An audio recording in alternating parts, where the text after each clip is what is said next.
Hello, everybody. Welcome to What the Frick Live. I'm your host, Emily, and I have Will Martinez with me tonight. How are you doing, Will? Hey, good evening, everybody. Thanks for joining us on What the Frick Live tonight. Well, how's your week? Oh, wow. It's been a hell of a week. It's been a hell of a week, Emily. It's been a hell of a week. Same here. And by the way, I'm so excited about our topic tonight. We'll get into it here in a second. But it's up here in Kentucky. It's been really strange week. We've gone from sunny to snowing to like windy. It's like everything in between, and you want to enjoy the day, and then you can't enjoy it, and it's just like I don't know. It's just been real miserable up here. Yeah, you have probably like every piece of like weather available that's gone through your place, right? It's like dating one of my ex-boyfriends. Wow, like a tornado. Never know what I'm gonna get. There you go. I love the cluster bees. Yeah, there you go. Keep on your toes. So anyway, as always, what's going on over there at Dark Fringe Radio? Wow. Last week we had Sophia Stewart, I call her the mother of the Matrix, but she was obviously the writer and creator of the Terminator Matrix series. That's still going really hot. Tomorrow we have another episode coming out. A.G. Fletcher, he's an author. He wrote this really cool horror, like fantasy drama type of book. It's called The Black Rose Cocoon. We talk all about that. So he sent me a copy of the book. It's really good, really well written. And it's funny because there's a podcast inside the inside the story. So it's really funny because you kind of see, how that's reflected in writing. But yeah, we have that coming out tomorrow with A.G. Fletcher, The Black Rose Cocoon. And then next week we have Tony Marino. We talk about UFOs. So a lot of cool stuff happening at Dark Fringe Radio. Make sure you go check it out, darkfringeradio.com. Yes, and follow on Facebook too and Instagram. You're both on both of those. But we do have good news with What the Frick Live this week. Oh yeah, I heard. Tell everybody, please. Yeah. Thank you to Good Pods. If you don't have the Good Pods app, download it now. Thank you, Good Pods. They featured What the Frick Live this week on our episode of Bigfoot Sasquatch, and we got really great reviews over there on it. A lot of the staff, they even called me and talked about how great the show was, and if I had any other possible opinions or other shows that they'd like to have featured. Maybe tonight's show will be featured because tonight's going to get crazy. Awesome. So, well, let's get into tonight's show. We have, like I've said on the other shows that we've had this month, I always start back supporting other podcasters. I found these guys. I think it was on TikTok at first, but I listened to so many podcasts, and they were talking about an interesting subject that we don't normally talk about on the show. I don't think, have we ever really truly talked about reptilians? We've gone around the periphery of that subject, but we've never dedicated a show to it. Yeah, we're going to dedicate it tonight because we got Jonathon and Jacob from a popular podcast called The Cult of Conspiracy. They explore government cover-ups, encounters with cryptids, delving with ancient spiritual wisdom, and navigating the realms of astrology. So let's bring Jonathon and Jacob onto the show right now. Hello. Hey, how you doing? What's that? I need an applause thing. I need a podcast thing that's applause. It's just a golf clap. That's why you can't hear it. Yeah, no doubt. But thank you for having us, and thank you for that wonderful introduction. There you Or go. There you go. we should do snapping fingers. Like snap Oh snap yeah. coming on. Oh, slam poetry night. Hell yeah, I'm down. Spoken word, right? Yeah, dude. Both We were of actually you just talking about that with somebody we had on our show, how the rap scene and spoken word style rap has gone by the wayside. Look, you know what? Let's pioneer that. Let's bring back the snaps. Hell yeah. Yeah, let's bring back the snaps. I like that. I mean, both of you all look like good poets. I'd listen to you. I I would show up. appreciate that. Yeah. I've written my fair share of love letters in the day. Oh, good you. Are you a water sign? Just I just get real emotional whenever I just pour my blood, sweat, and actual tears into that paper with the number 2 pencil. You can't go pen because, what if you write something stupid? You got to erase it. So, you're not trying to sound too corny. That's right. But I mean, hey, we're also listed under the philosophy category. So, hey, maybe we're just philosophizers. We just haven't figured it out yet. Hey, There we go. There we go. I like that. I like that. So real quick, before we get into the topic of reptilians or lizard lords and all that stuff, can you tell us a little bit more about your Cult of Conspiracy podcast? How'd you all get started? What made you start a podcast? So we started the podcast about 4 years ago, and it kind of just started out as just a hobby. We weren't really expecting like it to turn out to what it was, and we're very grateful and happy that it did. But it started out as just a hobby, because you'd go and talk to your friends or your family or, the people you'd work with. And, oh, my God, did you hear about this conspiracy? Oh, my God, did you hear about that conspiracy? And they would just always be like, get out of here. I ain't got time for that. Or they would pretend like they would listen and they really weren't, because then you'd be like, well, what's your opinion on that? And they'd be like, huh? And, just that kind of. And so we were really searching for, somebody to kind of get the word out. And, we have all these thoughts and these opinions, and we're researching all these articles and all these videos and everything. And we really just wanted to get that word out a little bit and try and see if we can be amongst other peers within the conspiracy community. And that's what caused us to start the show. And we started it at a crazy time. We started back in August of 2020. So pretty crazy times back then. And to be honest, it's only gotten crazier since then. So we're loving it. And I mean, the show was kind of operating for about 6 months before I joined up. And when me and Jonathan kind of put our collective heads together, it just kind of took off from there. I had a podcast with my younger brother, and it was more of a comedy based, just me and him shit talking mostly, grand scheme of things. And it taught me how the podcasting world works, but it also taught me that you have to appeal to a certain market. You can't just get on and babble off about nonsense because anybody could find that anywhere. So me and Jonathan got together, and we both have a knack and a passion for conspiracies and unveiling the truth and calling out the false narratives when we see them. But we also look at it from very different perspectives. So I am a conservative Marine Corps veteran. I'm a Christian, although, yes, I am a horrible image of what a good Christian should act like, look like, and sound like. But don't worry, I was born a sinner. So is everybody else. It's a whole thing. But all of that to say, that's my vantage point when I look at conspiracies. Jonathan is a very spiritual person who doesn't even understand what side of reality we happen to be working on dimensionally today. And that's not to denigrate anything. I'm saying this because we look at the world from very different lenses, from very different vantage points. And when we can combine forces and talk conspiracies and come to the same conclusion from these different vantage points, that back and forth kind of makes our show what it is. Right. I'm actually I'm a licensed hypnotherapist as well. I take people on or I try to take, people on past life regressions. And I learned from Dolores Cannon and her QHHT school. And that's really what's made me dive into the more spiritual aspect. And also, you look at the near-death experiences, little kids remembering past lives as Navy pilots back in the 50s. I mean, it's never ending. And, all we're trying to do here and everywhere else is just search for answers of what this reality actually is, because how is all of that possible?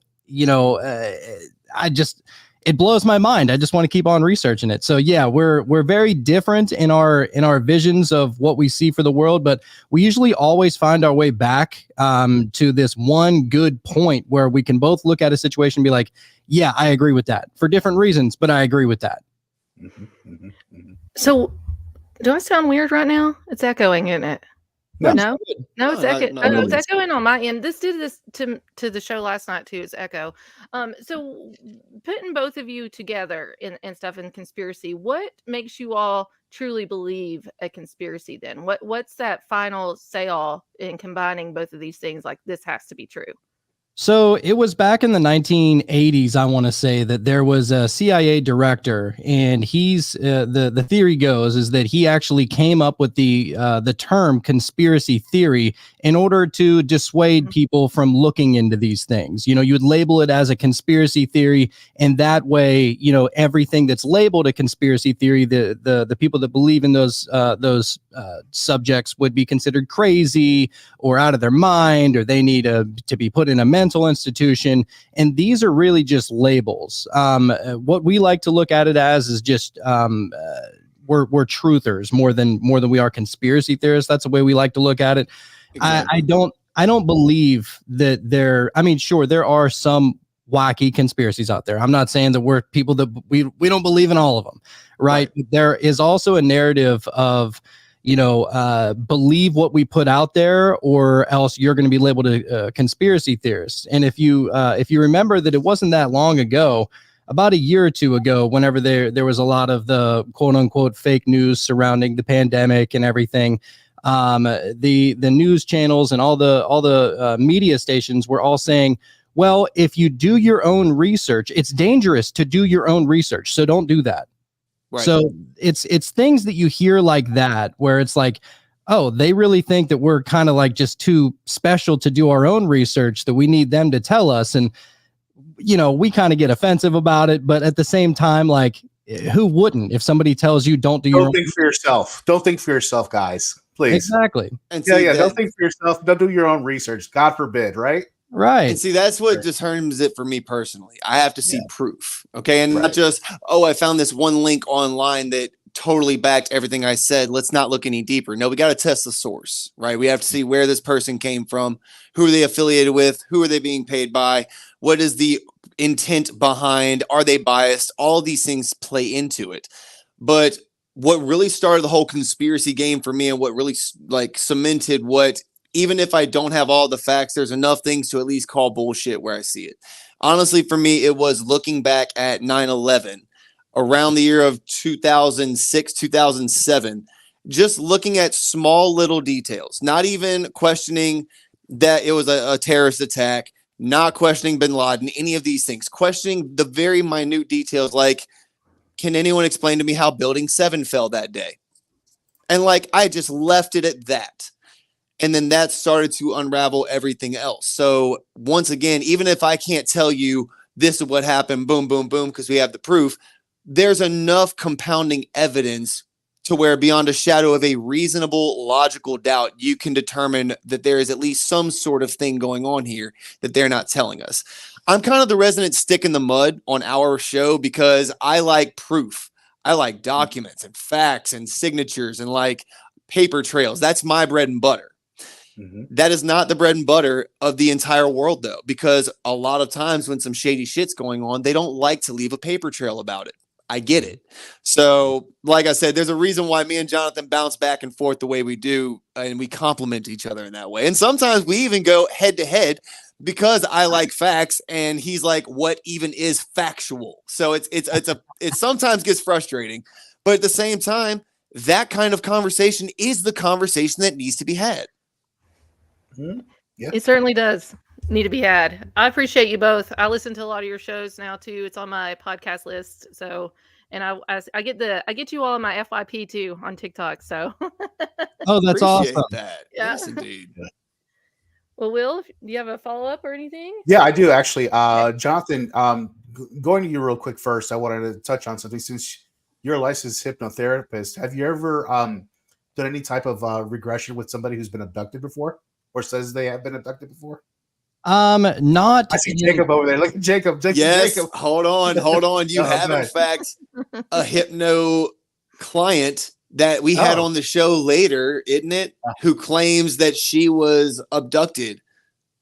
Oh yeah, I didn't hypnotize her though. Oh, I thought she was a hypno client of yours. No. Oh, damn. Okay, my bad. But no, I specifically haven't. Usually, anytime I send or I help, take certain people down this path of a past life regression via hypnotic means, it's usually a pretty good scene. Like you're not normally going to get people that are scared or frightened. I mean, you think about it. Whenever you get hypnotized, you're sent into that theta state of mind, which only happens naturally twice a day, right as soon as you wake up and right before you fall asleep. And so typically it's a more meditational state. And so you probably wouldn't be too prone to seeing something extremely gory. Now, I have had people where they have experienced life other than being a human plenty of times. It actually happens more times than not. Where they maybe they exist as an ET somewhere, or as a higher dimensional entity, or they're in a land that nobody's ever heard of, or anything like that. And sometimes they do come from, this world where they experience life, back in the medieval times. Or Jacob, for example, I actually hypnotized him 6-7 months ago. And Jacob, I mean, he is a real life Christian in today, but in this past life, he was a Muslim, right? And he was, wearing, the typical Muslim guard, and he had the typical Muslim beliefs. And I'll say this, as a Christian who does not believe in reincarnation and past lives and any of these things, Jonathon hypnotized me. I can tell you it was a very profound experience. I cannot explain everything about it. I'm going to be honest with you. There's a lot of blanks that I can't answer. It's very possible that this was some sort of a past life thing that I have denied.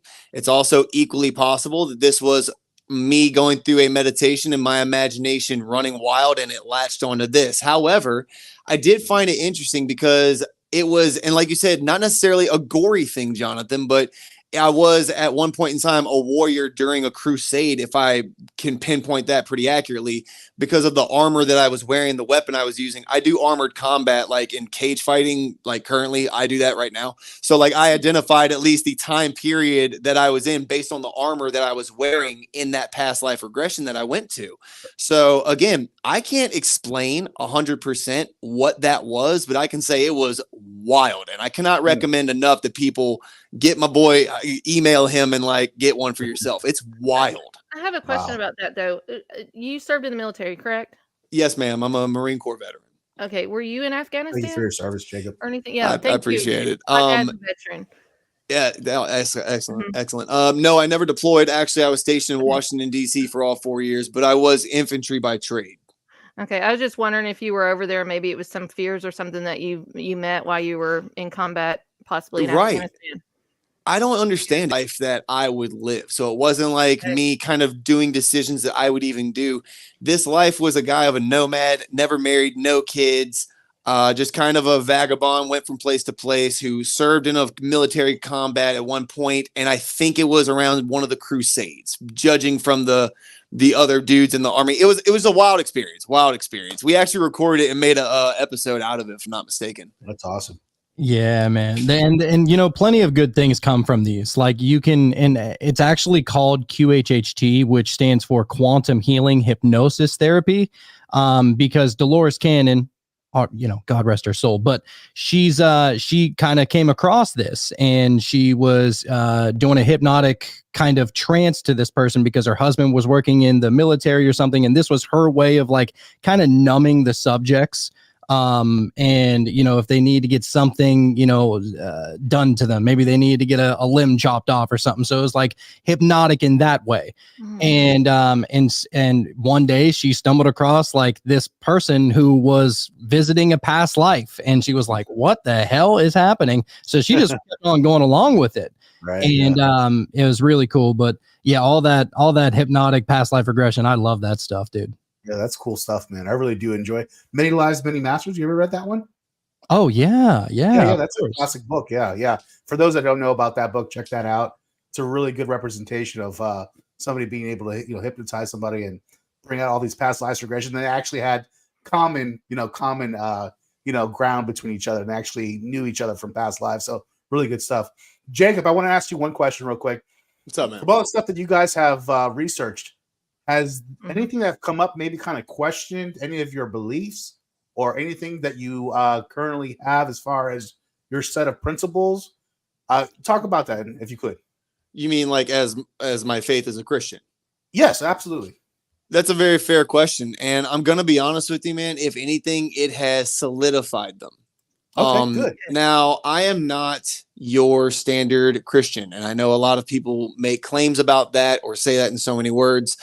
Right. I am the type that takes the Bible at its word. I do not try to manipulate it to better suit my interpretation of it. I am the type that believes that I should conform my life to the word, not the word to my life. Okay, so that being said, I also understand that I am a sinner. I am imperfect, as is every single person on this earth. Only one dude was, and they killed him for it. It's a whole story about it. So that being said, there's going to be some leeway. There's going to be some grace. We are living in the age of grace. But all of the stories from the old days, all of the Old Testament, the Gospels, all the way through, what led me back to my faith was, long story short, I went through a period of doubt in my life. I went through some bad things. I decided to turn away from my faith. And, the whole, if there is a God that is all good, how can there be so much bad on this earth? And And I pretty much determined that either God was a sadist or he's not actually in control, neither of which deserved my worship. That was like my stance, right? But when I really looked at it, you can't deny that this came from a creator, okay, or group of creators or creative force, some spark of life. Put whatever flavor you want on that. Okay. It doesn't take much of a thinking man to come to that conclusion mathematically. Okay, fine, fair. So with that, I started researching into every single religion and tangent of a religion that I could find, because somebody has to have gotten it basically right. Maybe not 100%. We're only human, but somewhere's got to be close. Long story short, after years and years of researching everything that I could get my hands on, I was left with only 3 that even held a slight bit of hope of being any type of real. And that was Judaism, Islam, and Christianity. And then diving deeper into any of those 3, for myself personally, I was left with, okay, there is absolute proven truth within this book. So I can either turn from that and understand that this truth will catch up to me. And one day I'm going to be standing before a dude explaining myself of why I turned away from this truth. Or I can accept it for what it is and quit playing around. And that's kind of been my mindset ever since. So when I look at the world today, there was a very famous monologue that came out. Was it, Jonathan, help me out here, 1958, was it, If I Were the Devil? Oh, yes, I know what you're talking about. I've shared that. Okay, so to answer your question in a very broad stroke, but at the same time, you understand what I'm saying, all things considered here, you look at the status of the world today. There is obviously, again, put your flavor on it, whether you want to say the side of light and dark, the left hand versus right hand path, the whatever, the good versus the bad. That is a real life thing that's happening. And you could watch from the last 150 years, 200 years, 2,000 years, people have been peopling since day one, right? That's been going on, and it's been ramping up. And you could see where that's being pulled from, who's orchestrating it. And again, it doesn't take much real research to realize that when you apply your faith and you look at these people and what their intent is behind their motions, you see that they understand your faith very well. In fact, they've taken the side of the opposition blatantly. So again, if anything, everything that I have found only makes me double down on what truth I have found for myself. But again, I can only speak about me. Well, that's cool. Jacob, no, that's awesome. That's awesome too. And Jacob, I'll just let you know that I'm a Christian also. I went to Bible college. I have degrees in Christian education, minor in theology. But I'm going to tell you this.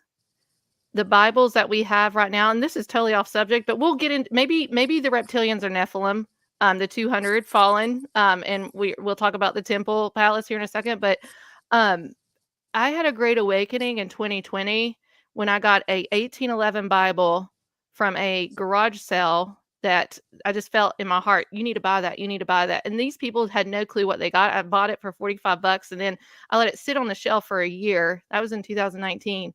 Then 2020, when everything happened, everything was closed down. I just had this thing, open this up and start reading it. And our Bibles have been so manipulated. And then I started going down the rabbit hole of the publisher, especially with the New King James Version and the NIV, and it came from Lucis Trust, which was AKA Lucifer Publishing before it was Lucis Trust. And they've manipulated the words in there. Yahweh actually means Baal, and it's in the Strong Concordance. So if I was Satan, we go back to that poem.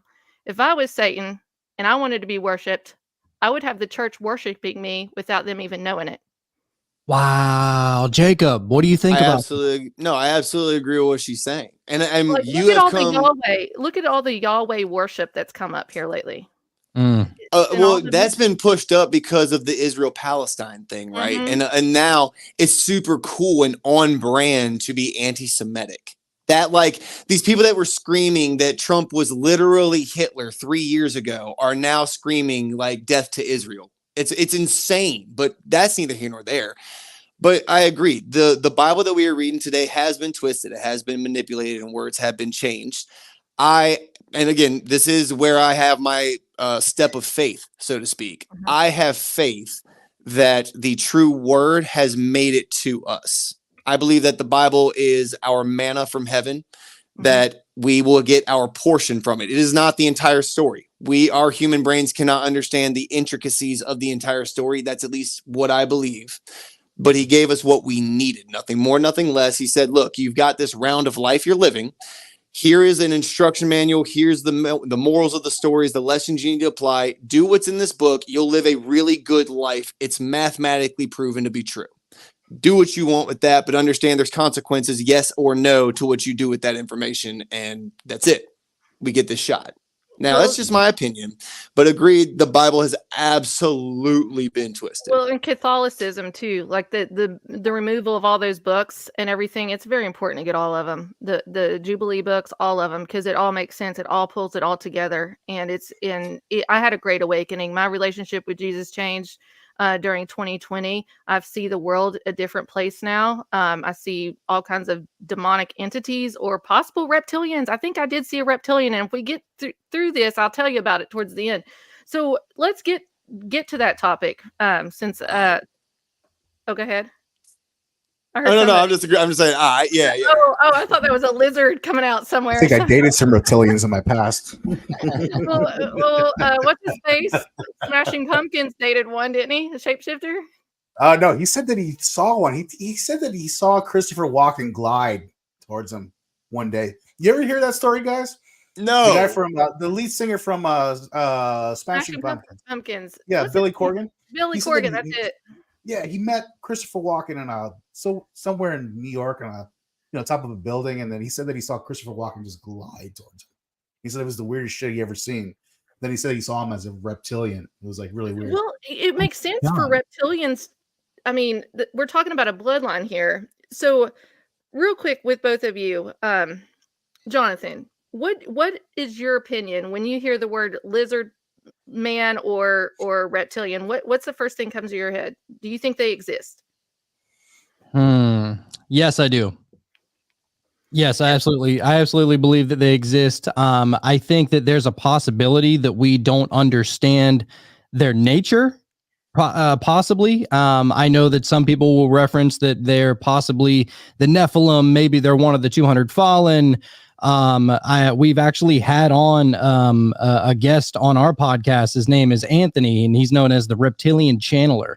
He actually came on our show and he channels these beings. And he says, yeah, look, I get how people would think that they're demonic or angry or just pissed all the time. But he goes, it's just in their nature. They're an aggressive type of species.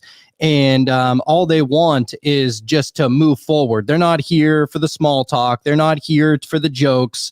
They're just they're very like kind of narrow-minded. And would kind of make sense, if we're talking about, translating that into, humanity. Well, look at the world leaders. I would say that they're pretty narrowly focused. I would say that they're pretty aggressive on a lot of the things that they do and a lot of the laws and stuff that they implement. I mean, a lot of the things that, whenever we're talking about, royalty or any politician for that matter, for the most part, they keep out the humanity aspect. And this is something, of the nature of the reptilian, I would believe. So is it possible that reptilians are around? I say just look around. I mean, forget what they look like, see what they act like, and you'll be able to see it a little better.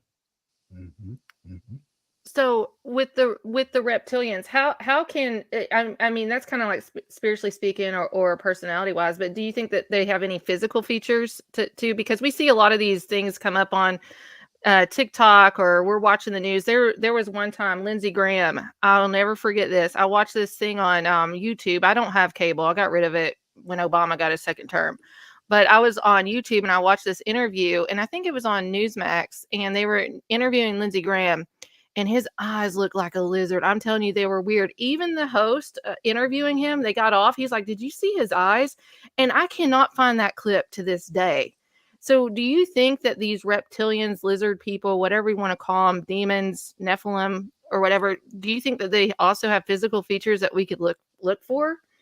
It's possible. I mean, I would imagine, they're shapeshifters. So I don't know if they're shapeshifting 100% or 97%, or, if it blinks on and off, maybe they don't have full control of their shapeshifting ability or something along those lines. I have heard stories. There's actually this guy, he's, I can't remember what he is, but he has like all these tattoos on his faces to make him look like a clown. Right. Yeah. And he was talking about how he went to the barbershop and there was like somebody that came in, one of, I think it was Obama, part of Obama's Secret Service or something along those lines. And he came into the barbershop for a cut. And supposedly, instead of his eyes blinking like normal, like how ours do, they were vertical blinking like this, like window shutters.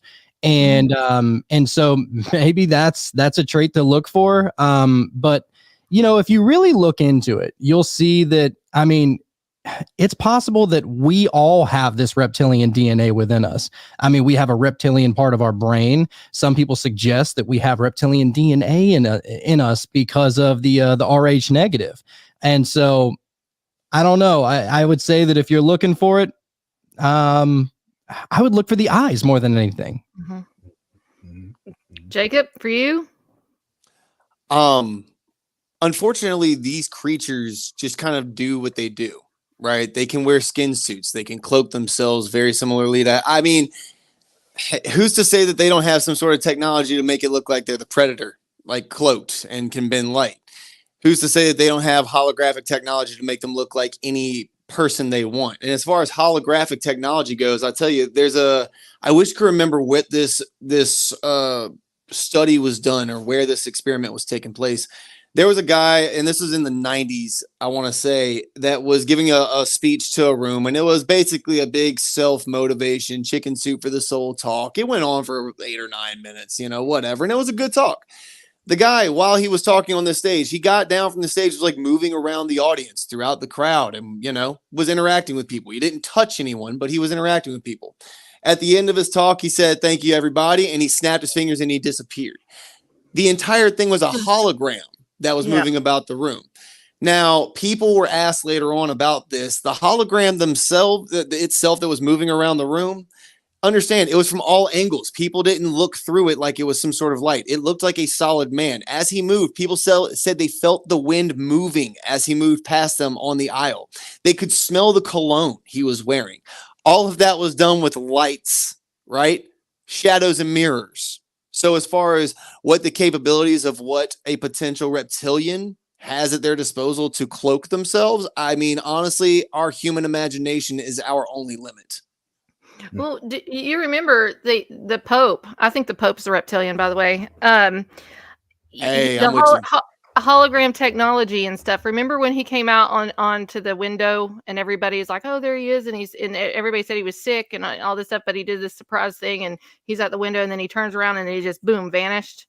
That hologram technology, and they're creating these boxes. Have you seen that too? The boxes, the hologram boxes.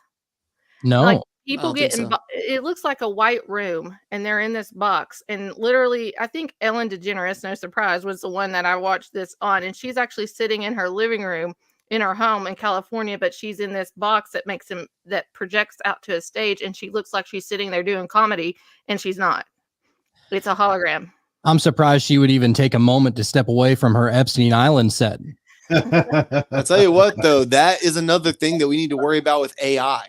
If they have holographic technology to make Ellen DeGeneres sit on her living room, but just with her mind, make a comedy show happen somewhere else, what can AI make look like something else is happening? Like Kate Middleton announcing she has cancer. That's what I thought of today, because the background of her and that bench and everything was so weird. Did you all see that? The background? Super strange. Yeah, none of it looks real anymore. I can't trust anything on TV at all. No. Yeah. Do you guys think that this reptilian race, or whatever you want to call it, you think this has been embedded into our humanity since the beginning, since our creation? And maybe and some kind of ET type of, force that's maybe put humans onto this earth and maybe made us slaves, and maybe they commingled with us over time, and that's why we have some of that DNA in our body. What do you guys think about that? Jacob, you go first, please. Well, now it depends on how ancient we're trying to get here. Right now, we want to talk just America. I mean, hell, in 2010, a 7th grader and her 80-year-old grandfather discovered that every U.S. president, including Obama, but excluding Martin Van Buren, were all directly connected to John Plantagenet, who of the Plantagenet dynasty, who is a signer of the Magna Carta. So as far as blue blood and royal blood making its way even into democracy, absolutely. And that's traceable, right? We have those family records and can identify these things. But if we even go further back than that, that was just the Plantagenets to the year, what was it, like 1050? Or I'm sorry, the Magna Carta. I don't exactly remember when the Magna Carta was signed, but it was around that time. It was before 1100. I know that much. But either way it goes, go further back than that, all of the royal bloodlines throughout all of Europe, throughout all of Asia. How many Chinese kings and dynasties, one after the other, in heretical? Genghis Khan. I've also heard there was mention that he might have some reptilian blood in him as well, because he had a birthright to lead these people based upon his actual genealogy. He felt it was his destiny to lead nations. Most people don't have that in their quote unquote DNA. Right. Yeah. And they say a lot of people are relatives of Genghis Khan, because he procreated with so many people, and that he had children from so many wives or just women that it just trickled down over time. That's really weird. Dude, he reduced the carbon footprint of all of Asia while also contributing to the birth rate so much that the entire continent has like a 0.5% chance of being descendant from him. That's insane, dude. Right. Well, it has to be the Nephilim. It has to be the bloodline of the Nephilim, because they were here before the flood and they were here after the flood too. So it has their bloodline does exist. How many of us are all connected to that? Because what is that? 7 Kevin Bacon, what is it?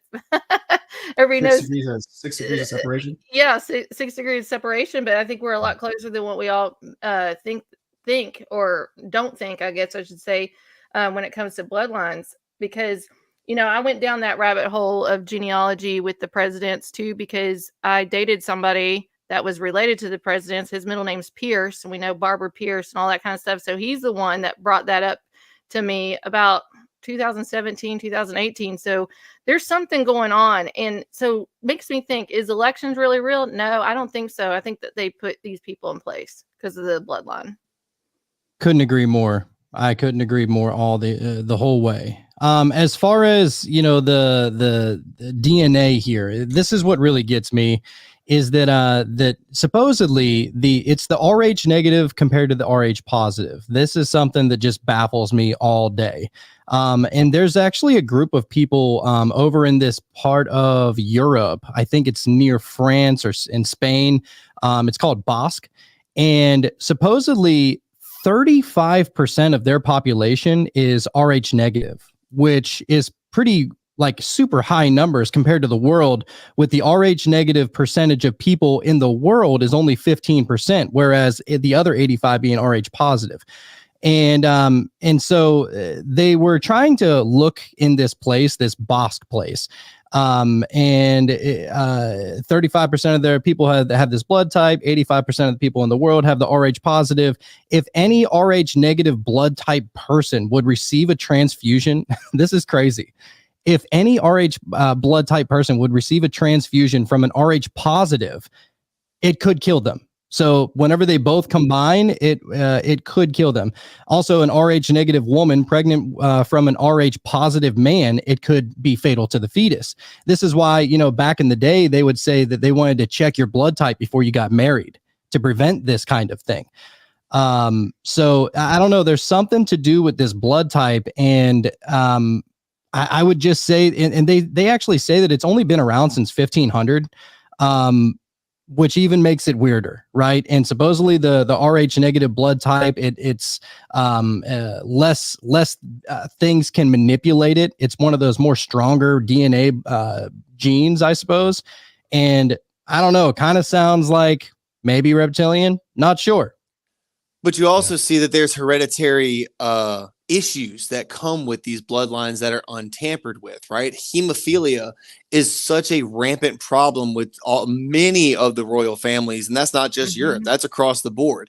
And that's why they were seen as so delicate. They can't be, even as a kid, they can't play too rough because he's the heir apparent. And but in reality, because if he bruised, that might be his first and last bruise ever, because they didn't understand how to even properly stop bleeding. So not even that, you could look, and not just gout. I was going to bring this one up, but that's not necessarily a royal disease. But I've heard an argument to say that the reptilians weren't meant to eat human food. So as a byproduct, human food that was really rich for the best, because they were the elite class, they developed gout because it wasn't actually meant for their bodies. Now, I don't know if there's any truth to that or not. Again, fringe conspiracy theories, but hey, that's what we do. So instead of eating human food, they eat humans. Children. Essentially. but those children eat the other white meat. Oh my gosh. But those children eat human food too. So I don't know. This is all crazy. And I'm kind of new to reptilians, but I'm not, because I've always classified them as Nephilim is what I've classified, and giants in the bloodline and all of that stuff. But like here of recent times, we've had a lot of murders happen, and they're claiming reptilian. We have Matthew, what was his last name? Coleman, right? Matthew Coleman. He killed his 2 children, said that he had the serpent bloodline. And actually, what's interesting with Matthew, he killed his children with a fishing spear, which is what is used back in the day. It's called the lizarder, is what it was called back in the hoplite weapons, is what it's also called. And they used a spear to kill the lizards. And it's a 4-point spear, which is kind of similar to what he used to kill his children. We have, what's her name? But remember her? Mary Schreiner. Yep. Mary Schreiner. We have those murders going on. And then we have the Tennessee bomber. Remember? But see, I think when the Tennessee bomber came up, this is my conspiracy about the Tennessee bomber, and he started talking about reptilians and things, and he made him do them. What people don't know is that he bombed a facility that these voting machines were going to.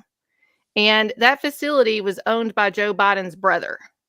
And so is the government using reptilian, like alien type stuff, to come into people's dreams, holograms, all this stuff, or voice of God, these voices in your head, EMF and all that? Are they using these devices to get people, like they may be targeting this person on social media? He talks about reptilians, he talks about this, or he posts about this guy's crazy, we can get away with it, and the perfect target. Like, is the government behind all this too? Yeah, well, they definitely have some kind of technology that could make you vomit. It could make you mess your pants. You know what I mean? It could make you run in fright and fear. So there's no doubt that they can implant thoughts. And we've actually had conversations with people who have believed that they've kind of been manipulated their thoughts from the government to try and get them to do heinous acts like that. Maybe, I'm not even going to name them, but yeah, we've definitely heard those scenarios. As far as Anthony Quinn Warner from the Nashville bombing, I gotta say, it was weirdly coincidental how he had messages from his neighbor, right, or some letters from his neighbor, and he just so happened to be a QAnon conspiracy theorist, and he believed in reptilians. Very coincidental. After he bombs, like you said, he had that building with the affiliation with Joe Biden. It was also the AT&T building, also known as the Batman building, and it just didn't make any sense to me, because he also put out a bunch of warnings. If you remember seeing the video, there was a warning that was playing all night long. Yes. He didn't want anyone to get hurt. He wanted the building to get destroyed. Right. Exactly. So the whole reptilian idea, that doesn't line up for me for Anthony Quinn Warner to, at least, because I don't believe that the reptilians would be warning anybody to get the hell out of the way. Yeah. Get that. So that's where I go with that. But yeah, there has been a lot of crazy stories. And, I mean, people do take things too far. Believe it or not, there are extremists at every single end of every spectrum. The religious spectrum, the political spectrum, the spiritual spectrum. It doesn't matter. You're always going to get extremist nut jobs, no matter what. And, there was, like you were talking about, the Michael Coleman, right? Yes, Michael Coleman. He actually killed 2 of his kids, a 2-year-old and a 10-month-old, because he believed that his wife was actually possessed by a serpent, or she had serpent DNA, and he believed that his children had serpent DNA. So that's why he killed him. Why didn't he kill the wife? Is the question. If she has the DNA. Well, I'm not sure why he didn't, but it said that he was receiving visions and signs that his wife was possessed by a serpent DNA and that she had passed it to the children. And his statement was, well, I'm just here saving the world from monsters. So even to the end, he believed it all the way. So no, he wasn't able to stand trial too, right? Like they said, but they also label him as a QAnon dad. So I think this is a war on. Well, I don't believe in QAnon. I'll just tell everybody that. I did in the beginning, but I think it's a CIA mind control of Operation Trust. So I don't believe in it. I don't. I think it's all CNA or CIA to keep people complacent and to trust a plan that's really not there. Well, the plan's there, but it's for like, if it's good versus evil, it's for evil, and it's playing, and everybody's just sitting, trust the plan. This is a movie. Get your popcorn. I'm so sick and tired of that. Right. But anytime somebody has a plan that keeps you on your couch and not doing anything, not really much of a plan for me to trust. Well, we're pretty much only like the major country that really hasn't done anything. And I have friends all over the world, and I'm like, when's America going to do something? Like, they keep asking over and over. And I'm like, I'm ready to go. I just don't know what to do, but I can listen to direction. And honestly, a military, my dad, he was a Screaming Eagle 101st in Vietnam. He's almost 80. And I'm just waiting on veterans to kind of step up, because I don't have military direction, but I'll listen to a veteran. And I'm in Appalachia. I'm in Kentucky. Like, you're not going to mess with us up here. I'm ready. Just when they say go, go. And yeah, the mountain people don't mess around. But history repeats itself. And also thinking in conspiracy, and this is getting a little sidetracked here, but I think they're trying to wipe out Appalachia a whole lot with the train derailment, the Ohio River, all that kind of stuff, and wiping us out. Because if I was the enemy and I know my people might come against me, who's the greatest area that can live off the land, that has the guns, that has the ammo? Because remember, at the gun show here in Kentucky, one year, they actually used those pieces from the gun show and said it was Syria. It was a war zone. Like, we know how to blow stuff up around here.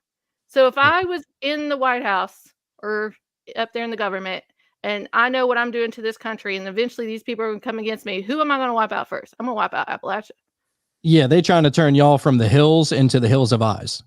Yeah, I'm gonna be honest with you. I think the war on Appalachia is very similar to the war on the inner city, just with a different flavor.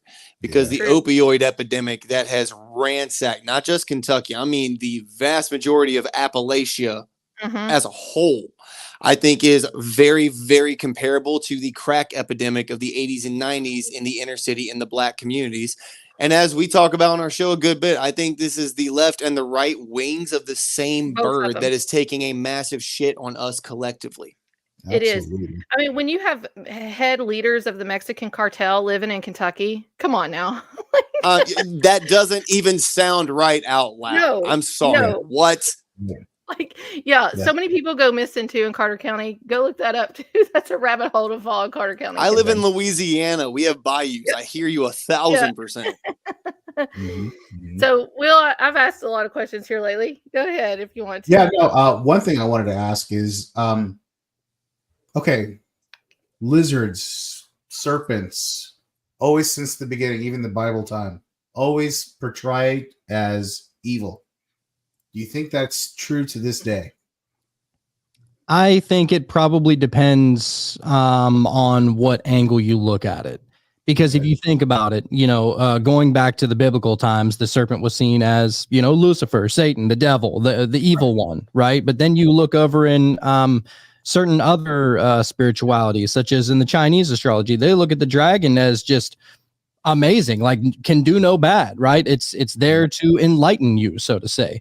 And you look in like Hindu stuff, and they talk about the snake, the serpent that's kind of like going up your spine to give you the Kundalini awakening. And so there is this kind of this as above, so below kind of inside out, left hand path kind of stuff that's going on. And to be completely honest, I think that a lot of it is just really to scare people. That's honestly what I believe. I think that a nation and a world and a people that are constantly in fear and constantly scared and constantly worried about if their neighbor is this or if their neighbor is that, well, that's going to keep you in a lower vibration, which ultimately, isn't that what the reptilians want in the first place? And I mean, you have to always have a boogeyman, right? Always. Exactly. But it also depends about different cultures from around the world. Like you said, dragons in Southeast Asia are seen very positively. Some of them are seen to even have a soul. They have their own characteristics and dreams, and they have powers, and they're almost like god figures. You go to medieval Europe, and they're seen as just absolute monsters who come in to wreck shop.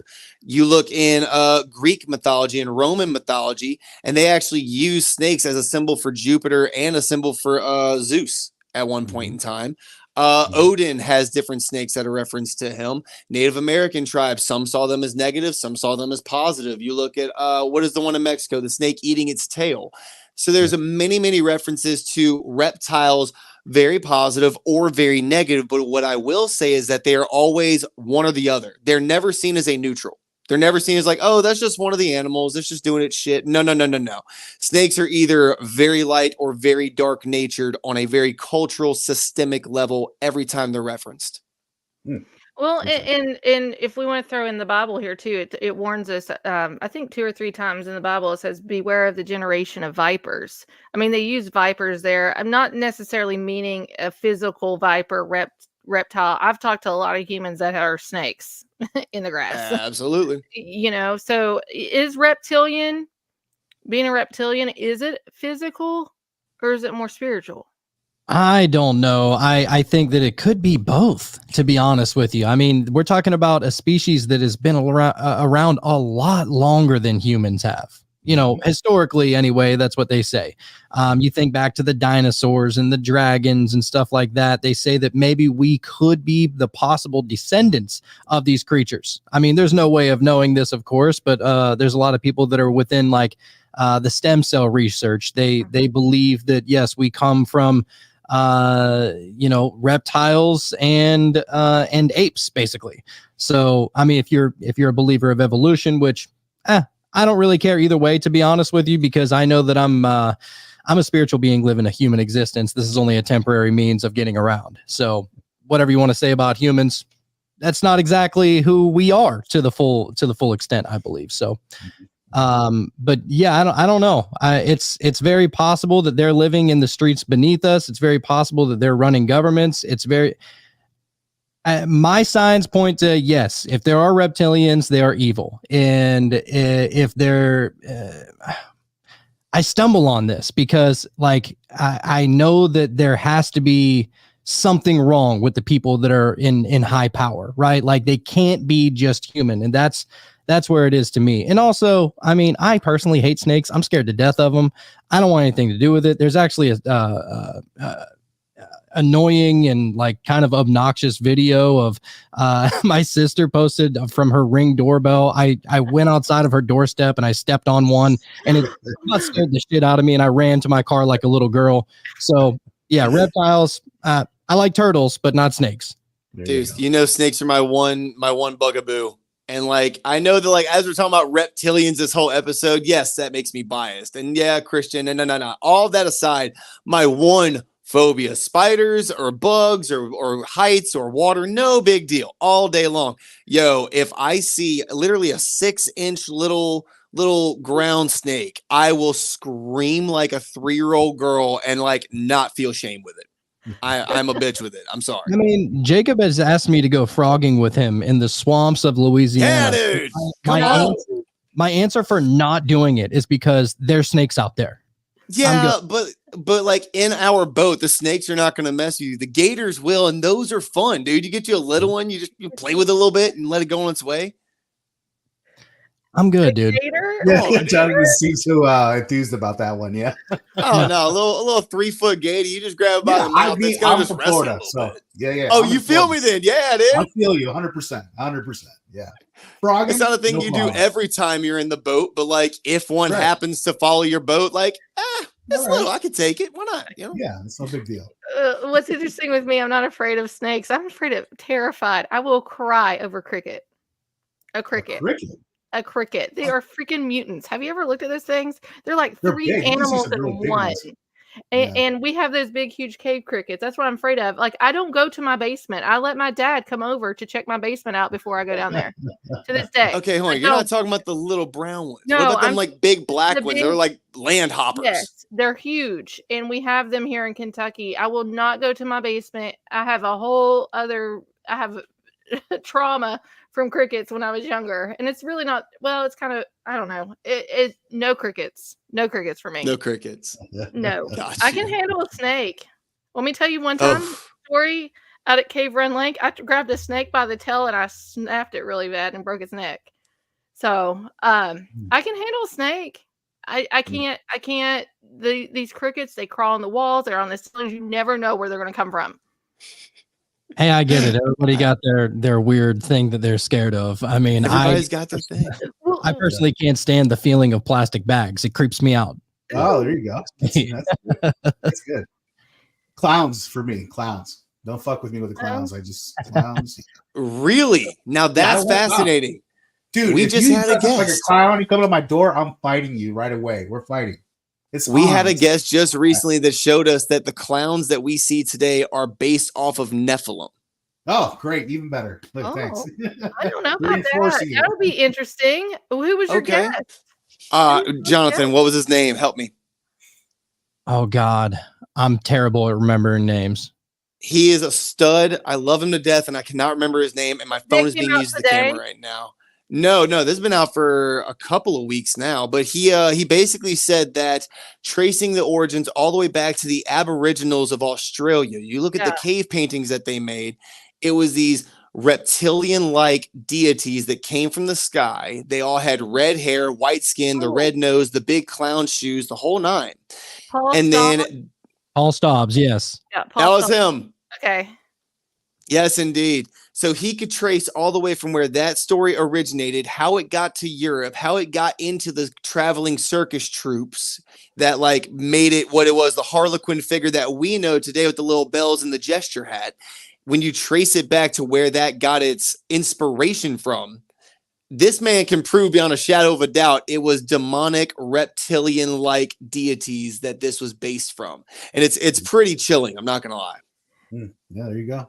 It makes a lot of sense that the government would use clowns to ploy little kids in, like John Wayne Gacy, tied to North Fox Island. This is all coming out here with the Nickelodeon Quiet on Set this past week, and I revealed this rabbit hole in 2018, and I had a lot of people get mad at me over Nickelodeon. And I'm like, if you think Nickelodeon might be bad and you can't deal with it, you're definitely not going to be able to deal with Disney. Oh my God, you ain't lying. I don't understand. Yeah. Oh, right. Look, back when Epstein Island was just the quote unquote conspiracy, I remember the haters. So you're telling me There's an island where all these rich people, right? Oh yeah, they're just going to this island and they're just doing this horrible shit, right? And then it became, oh, wait a minute, that's real life. We were saying it years ago. Same thing with Nickelodeon.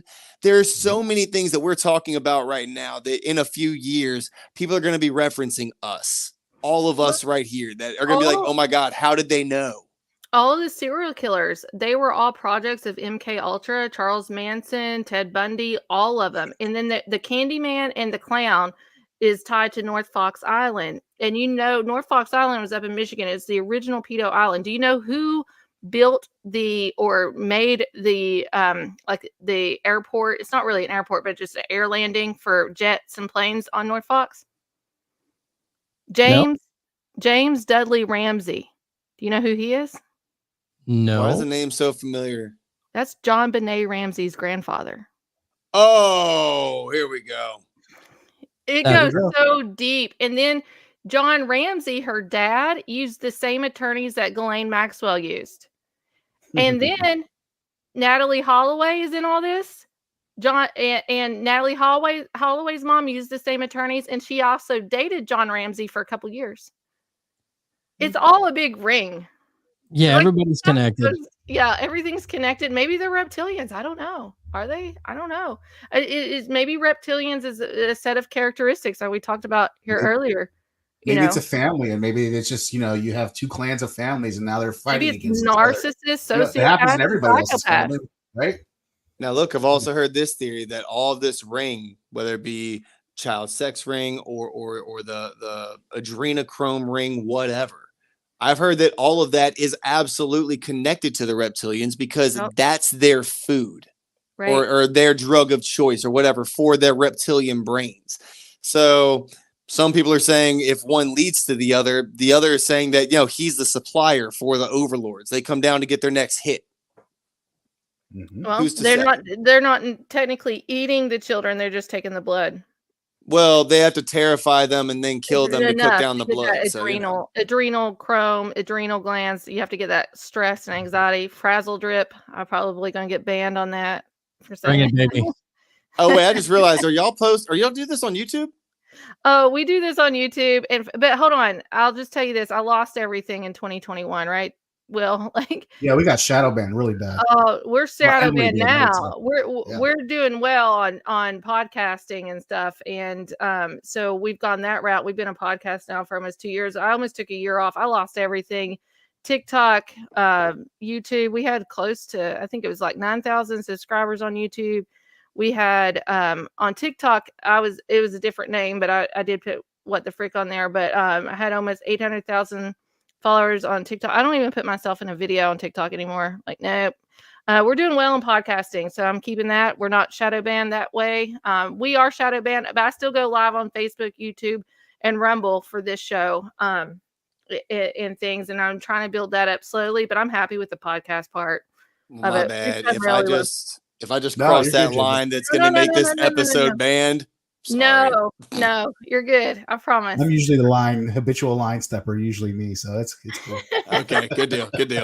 Yeah, we've had so many YouTube accounts taken off of YouTube. I can't even sign in with my name under any email address. I actually have to use my wife's email address in order to even search anything on YouTube. So, but yeah, that's the thing. We basically just keep on the podcast realms, and we also have Patreon and Rockfin. We haven't been censored at all over there yet. And also my Instagram, you'll see, I don't get very much movement on Instagram. You can't even look me up on Instagram. I created a second account that has maybe 200 followers, but I don't really push it a whole lot. I'm just banned everywhere. So I'm just trying other platforms. Podcasting's doing well. Chris Matthew is awesome. I don't know if you are affiliated with the network yet, or I know you were a guest, right? Yeah, we're fans of Chris. Yeah, we've had a couple. We've been on his show a couple of times. He's been on our show a couple of times. He's a great guy. He's going to be on our show next week too. But be part of our network. He doesn't know I'm going to ask that, but it's a really great group of people. We've been with Forbidden Knowledge News now for, it'll be 2 years in August, so a year and a half. maybe. And he's the one that talked me into doing the podcasting. He's like, you've been shadow banned so many times, you've lost everything. Why don't you try podcasting? And never did it. So we've been doing this for a year and a half now back, and it's going really well. So he's very pleased. See, we've been pretty fortunate with not getting really banned. We couldn't do anything on YouTube because we don't follow those rules, and that's fine. We can't play in their sandbox. I get it. But the podcast routes that we've gone, thankfully, by the grace of God, we somehow fall in the box of freedom of speech where they can't touch us as of yet. Well, they can, but they choose not to. So it's okay thus far. Our social medias get kicked from time to time. We try to post not so much incendiary things, but just promote ourselves on there as much as we can. And we use that to try to communicate with our listener base as much as we can. But my biggest thing was always this: if what we are talking about is so ridiculous, right? If what we are discussing is so outlandish and we are just a bunch of psychos, right? Then why can't it just be that? Blast it as satire and let it fly. Why must it get taken down and shadow banned to the level that it is constantly done? Because it's too believable. It's the truth, and they can't handle the truth. And I hate using that cliche ass line, but it is the truth. And here's something else too, because I got heavily doxxed on TikTok, and there's 21 of us, and it is under investigation. The last time I talked to the investigator was in October, but we were heavily doxxed, and they are tracing it to possibly being somebody that was paid from the White House. Because I was doing a lot of political things too. I have another show called The Beast System. I don't try to cross promote with what, because I try to keep this a little bit more separated, but it's more politically driven. And but I was Kentucky Patriot on TikTok, had almost 800,000 followers. I was getting paid creator fees and everything. I woke up and one day and everything was gone. Facebook, YouTube, all of it was gone. It caused depression because I cross promoted with What the Frick Live, and like I'm really scared about that now because I don't want to cross promote that much. But 4.5 years of work down the drain. Was finally getting paid as a creator to almost to the point I didn't have to have a day job, and was gonna start putting stuff in. I just lost everything, so I took a year off and everything. Then we came back June of 2022, and I keep them separated. So the business or the political side, the B system or the BS is short for the BS. We just stream to Rumble and Telegram and X now for that show. And we've only done 4 or 5 shows of that now. And then What the Frick's been around since June of 2022 again. And we're doing well with Chris. What do you guys think of this whole thing about the TikTok ban now? Because I was one way about it. And, I know what and now I'm flip-flopping on this subject. I support it so heavily, strictly because I hate the CCP. So here's the deal. And okay, hold on. TikTok is owned and ran by China. So is Reddit, even Snapchat, and Spotify. Correct. I don't like any of those because they are primarily owned by the Chinese state, because every business from China has to be primarily owned by the Chinese state, meaning that the CCP, and yes, I understand, it's just one more thing. This iPhone came from China. It absolutely has malware built into it to spy on us. I get that. But what I don't like is the fact that TikTok has the algorithm twisted to turn the American public into a certain thing. And they are literally collecting our data because of the data race with America and China right now. Facebook sells it. Sells our data. Absolutely. They sell it. But China and America are seeing who can get the most the fastest. And whoever can get more when the time comes decides the rules for AI. We got American businesses doing the same to us. We got foreign businesses doing the same to us. It's all colluded. So would you rather have the American people or the American companies do that to you? Exactly. I would prefer America spy on me than China spy on me. And maybe I'm just crazy for that, but that's a personal preference. I mean, I support the TikTok ban. America is at your door. China's all the way over there, bro. Like, I would much rather somebody way over there spy on me than somebody that can. They're not going to worry about me. They're not worried about Congress people or something in that, or intelligence, or they may find these fake accounts that the CIA and the FBI uses. That's why. And here's something else why they're getting rid of TikTok is because all of our Congress people are paid by Facebook, Meta, and they are funded. And here's something else that they can't stand is because TikTok is getting more money from advertisers in the TikTok shop rather than Facebook. Everybody's leaving Facebook to go to TikTok because the selling and the merchant stuff and everything is a lot easier, and TikTok's blowing them out of the water. And it's because, you know what? Facebook did it to themselves. They banned too many people. They kicked too many people off the platform. You reap what you sow over time. And we've had enough. I did get doxxed and hacked and stuff on TikTok. I did get that. But I'm just telling you this. I have 5, 6 different accounts with Facebook, and I have backup accounts. I don't have that with TikTok now. And maybe I should test that out. Maybe I should build it back up again. I'll say this, all the content creators that have been doing it for an extended period of time, not just YouTubers, but across the board, have all decidedly said from day one, yeah, use TikTok for what it is, use it for marketing and like post stuff. And if you can make a buck, then cool. But like, do not throw your eggs in that basket because it will not be around long. They've been saying that since day one. Now, maybe that's because they're a little biased because they remember what happened with Vine. And maybe they just got a bad taste in their mouth about something close to it. And I get that. But I also trust the people that have been doing it for years and years as well. I see TikTok as just a social media app, and I don't see it as an inherent evil. But I also know who controls it. You know what I mean? It's funny. Most of the Congress people are on TikTok now, too. I agree. China's paying most of them as we speak. What's hilarious is that Joe Biden said that he didn't want any of his cabinet members getting on TikTok, but then he created one. Another funny thing is that, you know, he said that if the TikTok ban paper lands on his desk, that he'll sign it, but he has a TikTok. I mean, so it's always been rules for thee and not for me, right? And I think that that's really what they're seeing with TikTok is that there's been a lot of people waking up to a lot of things because of TikTok. I'm thankful for TikTok. If it wasn't for TikTok, I wouldn't found most of our guests that we have on our show. I think it's a beautiful platform. Now, I mean, if the only problem is that Chinese are spying on us, if the Chinese are spying on us, I promise you it's not only by TikTok means. Like it is through multiple ways. I'm sure they can figure that out. Especially with like a Huawei TV or something like that, something made in China, right? Come on. Yeah, a little Huawei phone or something. Yeah. Oh, right. That's what I was Here's thinking. the deal, too. People don't know that it's the U.S. Navy that invented the dark web. So it's like if anybody's going to spy on anybody, it's going to be America, and they're going to spy on everything, and they're going to project it onto other countries. And the reason why they want to get rid of TikTok, it's not really controlled by CCP, but it's because they can't control it. The CIA, what was that? Twitter. I always said CIA's Twitter, FBI is Facebook.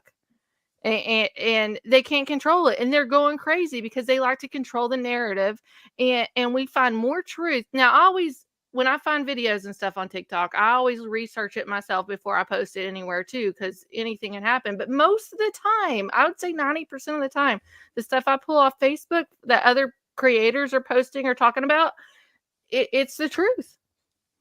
It's the truth, and they can't do it. And it's election year.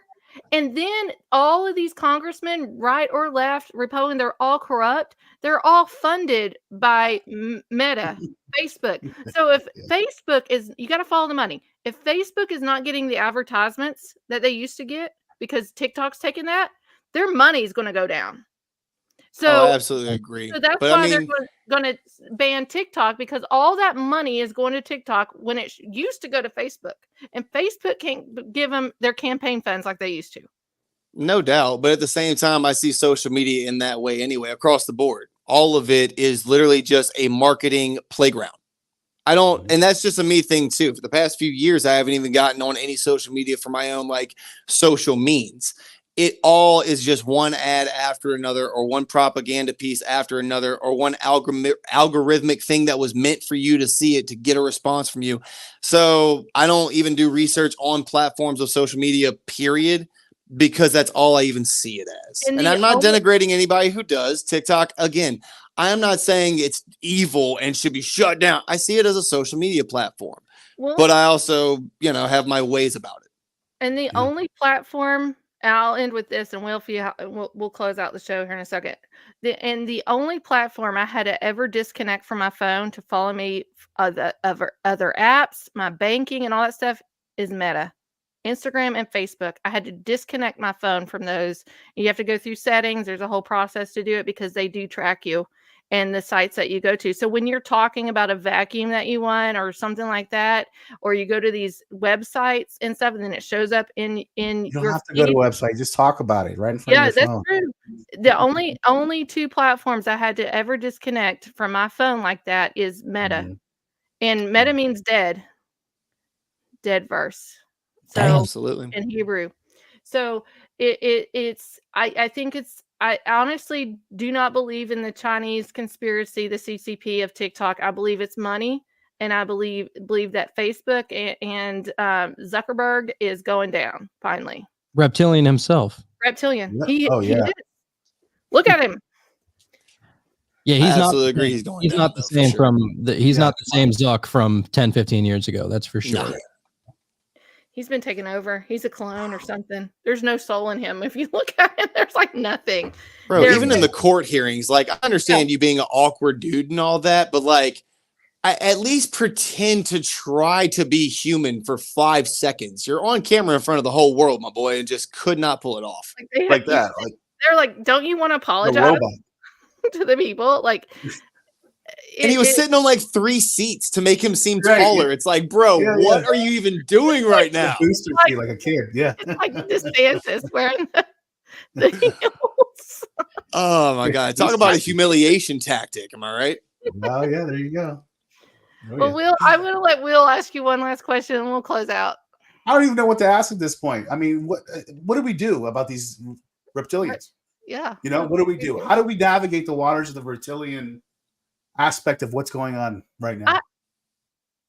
Personally, I was also going to see if maybe we can find a reptilian and have you hypnotize them and see what we can find. Well, I will say that would be legit. It is impossible for, I mean, you know, you look at stage hypnosis, that's completely different than what I do.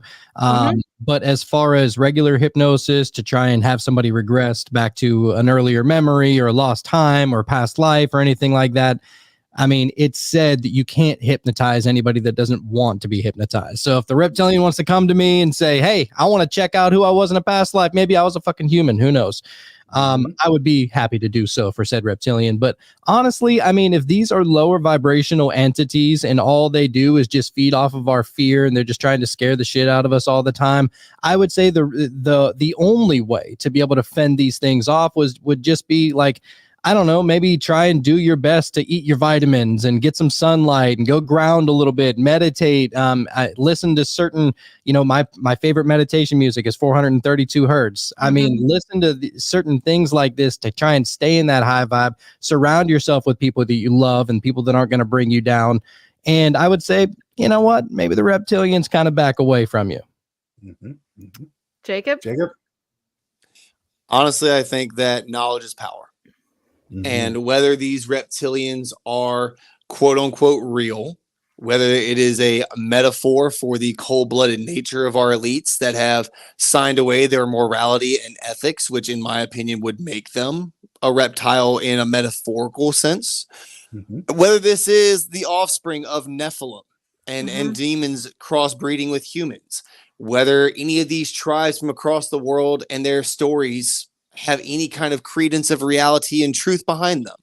Who's to say, right? But what we can all agree is that the top is controlled by a very small select few, and that these people are all connected, not only with business and with money, but actually with their physical blood and their family ties. That can't be ignored. Right. And you know what? I really wanted to kind of make mention to what we kind of referenced earlier. I don't want to leave the listeners hanging. We were talking about the Palace of Peace and Reconciliation. Oh, yes. I was going to mention that here in a second. Yeah, go ahead. Right, over in Kazakhstan. It is a gigantic glass pyramid that I think it was just built a few years ago, 2017, if I'm not mistaken. But it's said to house all the world's religious leaders or something along those lines, which I found very interesting. And what's super interesting about that whole thing is all the stuff that's really around it, but really deep or inside, they have like this place for meetings, for said number of people. It holds 200 seats. And so whenever you're talking about the fallen ones coming down, getting kicked out of heaven, down to earth, there was 200 of them. Well, if they would all convene, I would imagine it might be at some pyramid, and it would be somewhere in the middle of fucking nowhere in Kazakhstan. By the way, there's also a U.S. embassy right down the street from it. There's also an arena that is called, what was it, Jacob? Oh, the corruption land? Yeah, corrupt land or corruption land, right.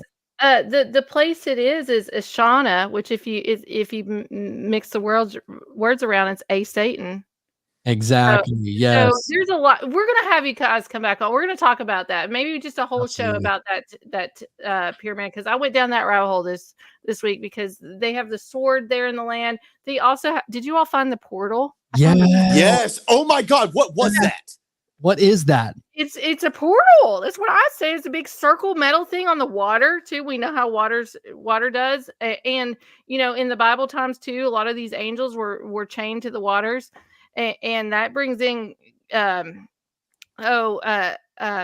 Dam and stuff over there in the horsemen and all this stuff. Like, this is craziness. Yeah. So love to have you guys back on. We'll talk about this. Or if you talk about it on your show, like, I'm gonna just go invite us on. Let's talk about it.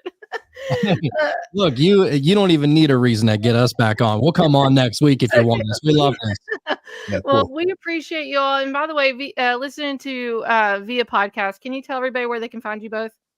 Absolutely. We are the Cult of Conspiracy podcast. You can find us on Apple or Spotify or all any of your pod catchers out there, as your boy Chris Matthew likes to say.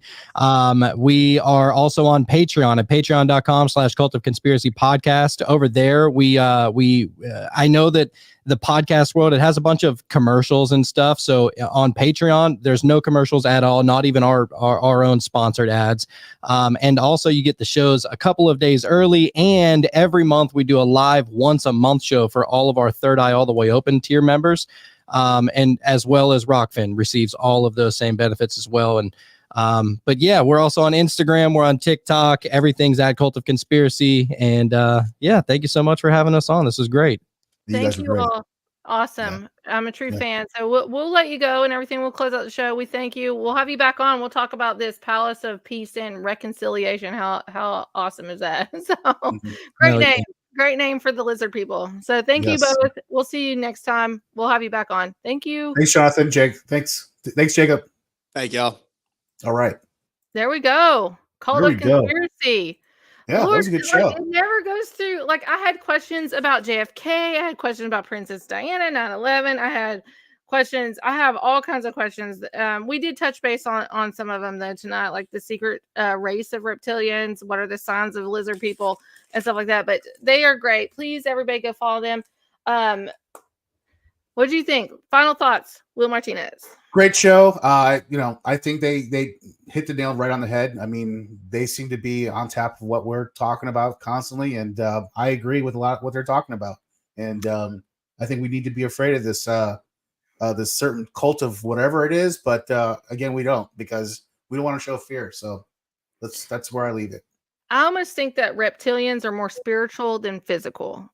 Because I saw a reptilian and I didn't get to talk about it. Maybe we'll do another show. I'm not going to talk about it tonight because we've gone way over our time that we normally do. But maybe one of these days I'll talk about my reptilian experience. It did happen in the church. I'll say that. So yeah. So next week we're going to have Chris Matthew on. I'm so excited. Forbidden Knowledge News. He should have probably been on the show way beforehand, but we have a kind of like a waiting list for the show. And I was like, when we do the podcast month, I'm having Chris on. Everybody, he has a documentary out, which I'm going to be watching this week. I've saved it. I've actually saved it for this week because I wanted it to be fresh on my head when we interview him. It's called Occult Louisiana. And he explores the swamp magic and the voodoo of Louisiana. We know all about that with Nollins. The Rougarou. I know, and he's working on other documentaries too. So I'm so excited. We're gonna have Chris Matthew on next week. So we appreciate everybody for tuning in. Please share this show out.